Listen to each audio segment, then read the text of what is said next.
પ્રભુ ઈસુના જીવંત અને પવિત્ર ત્રિએક નામમાં વાલા ભાઈઓ અને બહેનો, આપ સર્વને લોગોસ બાઇબલ સ્ટડી તરફથી હું પ્રેમી સલામ પાઠવું છું.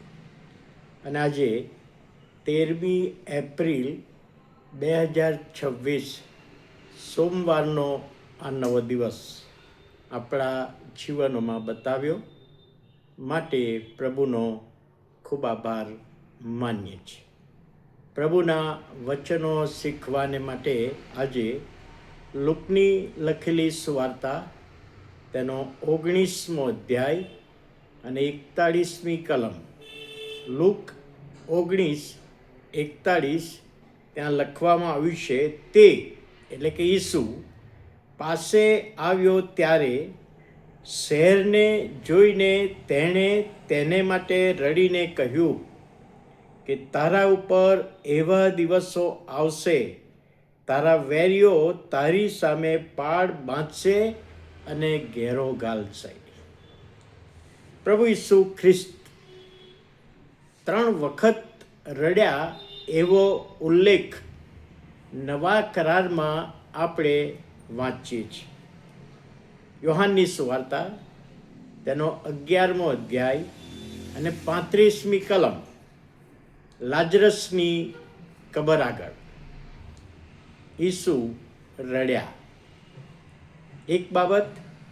ત્યાર પછી હિબ્રુઓનો પત્ર તેનો 5મો અધ્યાય અને 7મી કલમ, ત્યાં ગેત્સેમાની વાડીમાં પ્રભુ ઈસુએ જે પ્રાર્થના કરી અને એ પ્રાર્થના રડીને આંસુ સહિત પ્રાર્થના કરી એવું ત્યાં લખવામાં આવ્યું છે. અને ત્રીજું રેફરન્સ જે આજે આપણે જોવાના છે, લુક 19:41, વિજયવંત પ્રવેશ જે દિવસ આપણે ઈસ્ટર પહેલાં ઉજવ્યો, એ દિવસે ઈસુ યરૂશાલેમને જોઈને રડ્યા.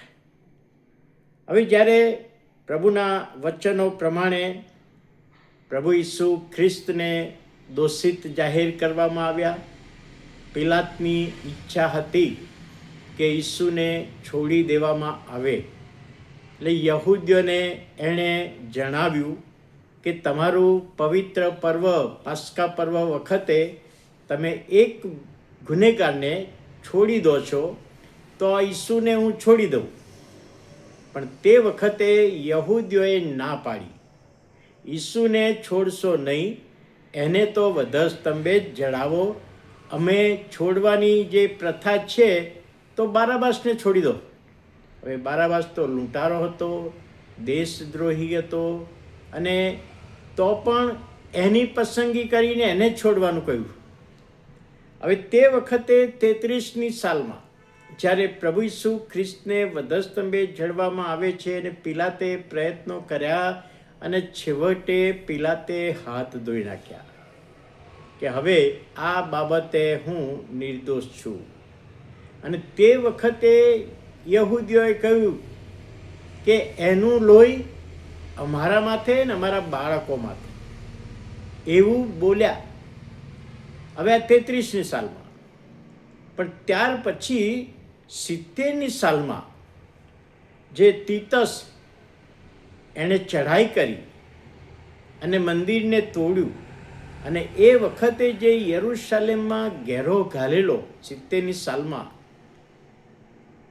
ભૂખમરો હતો, પાણી મળતું નહોતું, ખોરાક મળતો નહોતો, ઘણી બધી સ્ત્રીઓ પોતાના બાળકોથી છાના રહીને રોટલી ખાતા હતા, બાળકને આપવી ના પડે માટે.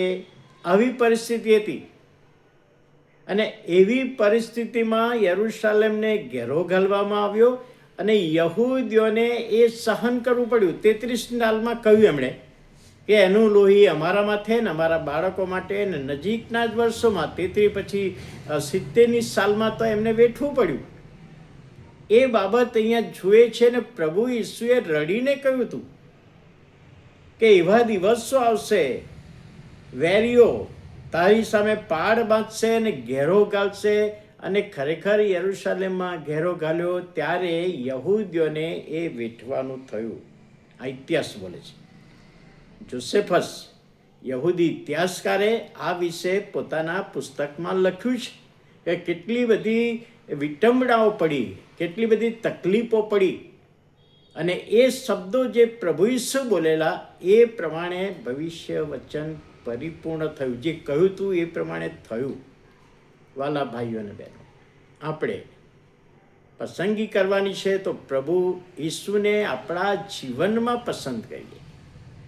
શૈતાનિક બાબતો નહીં, શૈતાનને નહીં, પણ પ્રભુ ઈસુને અમે જીવનમાં સ્વીકારીએ છીએ એ બાબત પસંદ કરવાની. યહૂદીઓએ પસંદગી ખોટી કરી અને યહૂદીઓએ આજ સુધી ઈસુને પસંદ કરતા નથી, પણ પ્રકટીકરણ પ્રમાણે એક દિવસે યહૂદીઓ પ્રભુ ઈસુને સ્વીકારશે. એ બાબત ભવિષ્યમાં બનવાની બાકી છે. પણ આ બધાના માટે પ્રભુની સહાય માગીએ. આવો આપણે પ્રાર્થના કરીએ. વાલા પ્રભુ, આભાર માનતા તમારા નામને ધન્યવાદ આપતા સ્તુતિ કરીએ છીએ. આજનું મનન સમજવામાં આત્માની દોરવણી, સહાય, સામર્થ્ય આપો. ઈસુ પ્રભુના પવિત્ર ત્રિએક નામમાં સાંભળો, માન્ય કરો. આમેન.